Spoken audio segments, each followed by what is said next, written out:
حادثات سے بچنا، سوشل سیکیورٹی والے ہو نا، بڑی چیزیں بتاتے ہیں اور سمجھاتے ہیں، ارے بھائی سوشل سیکیورٹی کی چیزیں نبی علیہ السلام نے بھی بتائی ہیں۔ حادثات سے حفاظت کے حوالے سے بھی نبی علیہ السلام نے ہمیں ترغیبات دی ہیں۔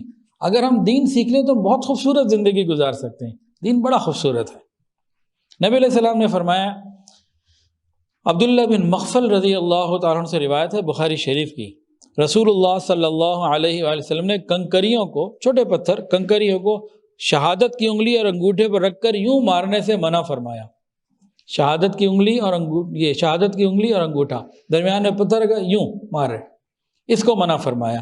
آگے فرمایا، نہ یہ شکار کو مارتی ہے، نہ دشمن کو ملیا میٹ کرتی ہے، بلکہ آنکھ پھوڑتی ہے اور دانت توڑتی ہے۔ تو میں اس حدیث کو جو پڑھ رہا تھا تو ابھی نیچے کمرے میں بیٹھا ہوا سوچ رہا تھا کہ اس سے کیا مراد ہوگی کہ شہادت کی انگلی اور انگوٹھے کے اندر کنکری رکھ کر یوں مارنا۔ فرمایا نہ اس سے دشمن کو کوئی نقصان پہنچتا ہے، نہ شکار ہو سکتا ہے، اس سے کسی کی آنکھ ہی پھوٹ سکتی ہے، دانت ہی ٹوٹ سکتا ہے۔ اچھا، جو شیطان کو کنکری مارتے ہیں وہ اسی طرح مارتے ہیں، وہ حکم ہے رمی جمرات کے وقت، وہ ایک مقصد ہے کہ سامنے آپ مار رہے ہیں، تو ویسے جنرل منع ہے۔ اچھا جی، حادثات سے حفاظت کے لیے آقا کی باتوں کو توجہ سے سنیے۔ نبی علیہ السلام نے فرمایا، جو ہماری مساجد میں سے گزرے، بازاروں میں سے گزرے، پبلک پلیس میں آئے گزرے، اس کے پاس کوئی تیر، تلوار، کوئی نوک والی چیز ہو تو اس کو صحیح طریقے سے اپنے کنٹرول میں رکھے، اور اس کا جو اگلا دھارا ہے اس کو بہت حفاظت سے، مضبوطی سے، احتیاط سے رکھے، کسی مسلمان کو تکلیف نہ پہنچے، کسی مسلمان کو تکلیف نہ پہنچے، اتنا خیال نبی علیہ السلام نے رکھوایا۔ آج کل تیر تلوار لے کے تو کوئی نہیں نکلتا، لیکن کسی کے پاس ریوالور ہوتا ہے، لائسنسی اسلحہ بھی ہوتا ہے نا، اور کیسے حادثے ہوتے ہیں۔ اگر ہم ان سنتوں کا لحاظ رکھیں تو اللہ حفاظت فرمائے۔ پھر نبی علیہ السلام نے فرمایا کہ ننگی تلوار لینے اور دینے سے منع فرمایا۔ آج کل گھروں میں چھریاں ہوتی ہیں، کانٹے ہوتے ہیں، ان چیزوں کو سمجھ لیجئے۔ پھر نبی علیہ السلام نے فرمایا، جب کپڑا کاٹنا ہو یا چمڑا کاٹنا ہو تو کاٹتے ہوئے ایسے نہیں کاٹنا کہ دو انگلیوں کے درمیان لے آؤ، ہاتھ بھی کٹ سکتا ہے، احتیاط سے کاٹو۔ جیسے کپڑے والے، میرے سسرال کپڑے والا، وہ کپڑے جب کاٹتے ہیں، باقی بھی کپڑے والے، تو ایسے کاٹتے ہیں کہ آگے جائے، یوں نہ آئے۔ کوئی چیز کاٹتے ہوئے، بھی عورتوں نے سبزیاں کاٹنی ہے گھروں میں تو اپنے ہاتھوں کا خیال رکھتے ہوئے، چھری لینی دینی ہے تو احتیاط کے ساتھ، بہت محتاط ہو کے، کسی کو تکلیف نہ ہو۔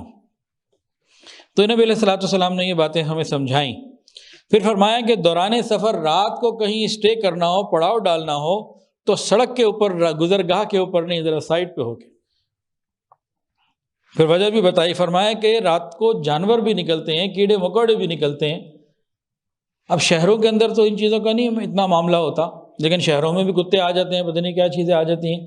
لیکن باہر اگر آپ چلے جائیں آبادیوں سے نکل کے تو کتنے ہی قسم کے ایسے جانور ہوتے ہیں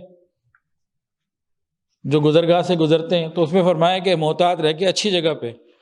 پھر نبی علیہ السلام نے حادثات سے حفاظت کے لیے سمجھایا کہ رات کو گھر میں اگر کوئی شخص ایسی چھت پر سوئے جس کی منڈیر کوئی نہیں، یہ خود اپنے ذمے سے آ گیا، اس کا کوئی ذمہ دار نہیں ہے، یعنی جو اللہ تعالیٰ نے حفاظت کی ذمہ داری لی ہے، فرشتوں کی ڈیوٹی لگائی ہے، تو خود اپنے آپ کو پیش کر رہا ہے، تو نبی علیہ السلام نے منع فرمایا۔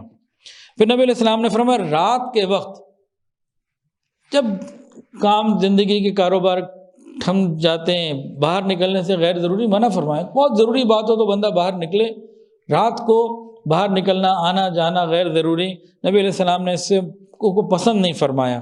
فرمایا کچھ جانور ایسے ہوتے ہیں کہ اللہ تعالیٰ ان کو اس وقت زمین پہ پھیلا دیتے ہیں۔ 5 جانور ایسے ہیں جن کو حرم میں بھی مارا جا سکتا ہے، حرم مکہ 5 جانوروں کو حرم میں بھی قتل کیا جا سکتا ہے۔ وہ کون سے؟ چوہا، بچھو، چیل، کوا اور کاٹنے والا کتا۔ یہ 5 جانور ایسے ہیں جن کو حرم میں بھی قتل کیا جا سکتا ہے، چوہا، بچھو، چیل، کوا اور کاٹنے والا کتا۔ اسی طرح چھپکلیاں گھر میں بہت ہوتی ہیں، یہ زہریلا جانور ہے، یہ تکلیف دہ چیز ہے، ناپاک گندی چیز ہے، اچھی چیز تو نہیں ہے۔ چھپکلی کو مارنا ثواب۔ نبی علیہ السلام نے فرمایا جس نے چھپکلی کو پہلی ضرب سے مارا اس کے لیے 100 نیکیاں لکھی جاتی ہیں، جس نے دوسری ضرب میں مارا اس کی نیکیاں کم، جس نے 3 ضرب میں مارا اس کی نیکیاں کم، یعنی جتنی ضربوں میں ماریں گے اتنی نیکیاں کم ہوں گی۔ ایک بری چیز کو مارنے میں بھی رحمت، کہ ایک دفعہ میں مر گئی اس کو کم تکلیف ہوگی، تو رحمت للعالمین احکام تو دے رہے ہیں مارنے کے، لیکن ساتھ رحمت جھلک رہی ہے۔ اور چھپکلی کو مارنا یہ کیا ہے جی؟ نیکیوں کا ذریعہ، تو چھپکلی کو مارنا یہ اچھی بات ہے۔ فرمایا کہ سانپوں کو مار ڈالا کرو، سانپ کو مار دینا یہ بھی ٹھیک ہے۔ پھر حادثات سے بچنے کے لیے رحمت للعالمین نے ہمیں کیا فرمایا؟ فرمایا کہ یہ آگ تمہاری دشمن ہے، رات کو سونے لگو تو بجھا دیا کرو، رات کو سونے لگو تو بجھا دیا کرو۔ اب کتنی مرتبہ آپ لوگوں نے سنا ہوگا، ابھی سردی آ گئی تو بہت خیال کرنے کی ضرورت ہے کہ گیس کا ہیٹر، گیس کا چولہا، ابھی 4-5 دن پرانی بات ہے، ہمارے کزن کلیم آئے میرے پاس تو کہنے لگے کہ مہمان آئے ہوئے تھے، انہوں نے گیس کی کوئی اپلائنسز، کوئی چولہا کوئی چیز آن کی، اس وقت گیس نہیں تھی اور گیس کی لوڈ شیڈنگ ہوتی ہے، تو جناب اس وقت کھولا اور پورا اس کو بند نہیں کیا، کھولا رہ گیا، اور صبح پھر اللہ نے ان کو اور پورے گھر کو بچا لیا کہ فجر کے وقت میں کسی نے دیکھا کہ بدبو ہی بدبو ہے گیس کی، اور اللہ کی طرف سے آسانی ہو گئی، رحمت ہو گئی اور پریشانی نہیں ہوئی، تو پوری جگہ وہ گیس بھر چکی تھی۔ اللہ نے بچانا تھا، بچا لیا، خدا نہ خواستہ کوئی حادثہ ہو جاتا تو ہو سکتا تھا۔